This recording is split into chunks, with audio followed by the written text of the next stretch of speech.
Hey Anya, this is Mr. Caslin. I just wanted to follow up on the proof we were talking about when we last met. I think we were on the right track with that. This is the proof where we have 3 points that are bisecting the sides of a triangle, and we're trying to prove that the small triangle is similar to the outside large triangle. Okay, so again, I think we were on the right track with that. We're doing a 2-column proof. We have statements, we have reasons. I always joke that you should never get a 0 on a proof, right? Because we got the givens. They're telling us that A bisects the line segment JK and so forth. Okay, so they've told us these lines are bisectors. Okay, now we have to, in a proof, you have to figure out what does a bisector really tell us? Well, it really tells us that it's cutting these outside line segments in half, right? So A and B and C are now going to be the midpoint. So in a proof, we have to make that statement. We have to say that A is now the midpoint of JK, B is the midpoint of JL, C is the midpoint of KL. And we know that because that is the definition of a segment bisector. Sometimes you have to look up these definitions. Oops, excuse me for a second. I don't know why that's not pulling down. Look these up and just kind of see what they say. The segment bisector says that a segment, when it bisects another segment, it does so at its midpoint. So basically that's what he's saying. So if you have a segment bisector, you're creating a midpoint for that segment. Okay. So back to our proof. So we have basically 3 bisectors. The 3 bisectors are going to create 3 midpoints. We know that because the definition of a segment bisector. Now, we now know there's just this concept of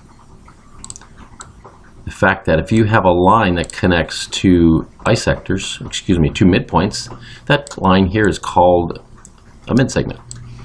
Okay, and there's a property of a midsegment that says that this midsegment is going to be parallel to this opposite side, and it's going to be half the distance.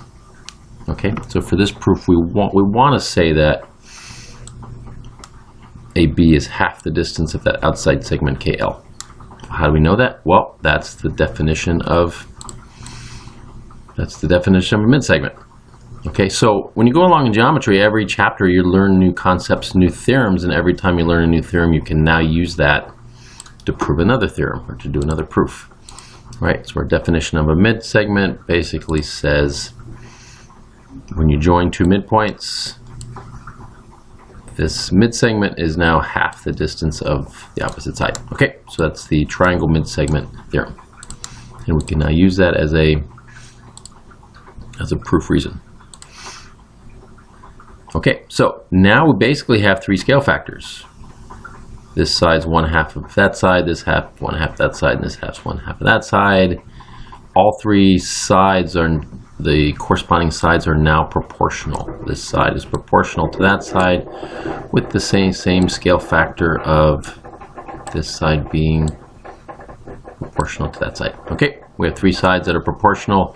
We now know that our triangle JKL is similar to CBS, excuse me, that should be a CBA, and we know that because of side-side-side similarity. Okay, so again, create your strategy before you start. Your reasons for similarity, remember, are side, side, side, side, angle, side, and angle, angle. Okay, every time you make a leap of a judgment, judgment's a bad word. Every time you basically state a fact that, you know, this is the midpoint. Well, they didn't tell us it's the midpoint. We have to use some theorem that says a bisector creates a midpoint. And midpoints create midsegments. And midsegments give us our scale factors. Anyway, proofs are difficult because each one is different. I wanted to show you, just keep talking about proofs. My apologies, I meant for this to be a similarity proof. It's a congruency proof, but still, same concepts. So what we talked about have your strategy first. Go mark up your diagram. We're saying that it's saying that line segment SQ bisects RQT. Okay, it bisects it, so same idea. This time we're going to have an angle bisector, and it's going to create two congruent angles. SQ also bisects RST over on the other side. So we know that these two angles are congruent. Okay, so we have angles. We're doing congruency on this one, so we can't do angle. But it looks like this triangle shares, both triangles share the side QS. So we'll talk about that in a second, how to handle that situation. Okay, we have our givens.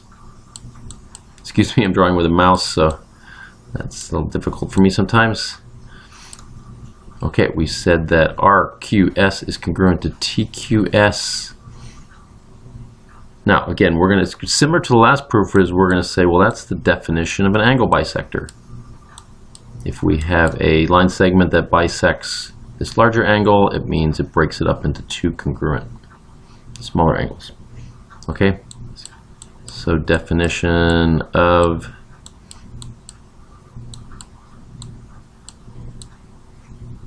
angle bisector. Because I'm drawing with a mouse, I'll just abbreviate today. Let's do a bisect. Okay, on the other side, we said these two angles are congruent on the inside for the same reason. We said that this line segment QS is congruent to itself. Now, you're gonna see that situation a lot in proofs. Something congruent to itself is called the reflexive property. Think of it's a mirror image. Okay. Now there's a reflexive property in algebra that says x is equal to x, something is equal to itself. We're going to use the reflexive property for geometry, which is called the reflexive property of congruence. Okay, your teacher might just accept reflexive property, but if he or she wants to be real specific, it's the reflexive property of congruence. Now we said, you know, we're ready to say these two triangles are congruent. These are angle, side, angle, and this is a congruence proof.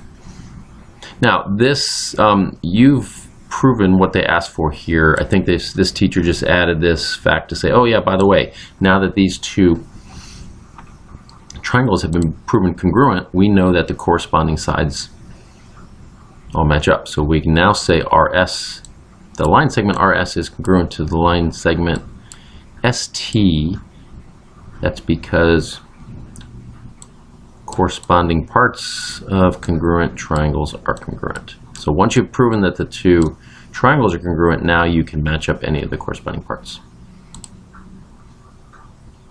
Anyway, I hope this helped. We can continue, if we need to, we can continue with proofs next time. Thanks.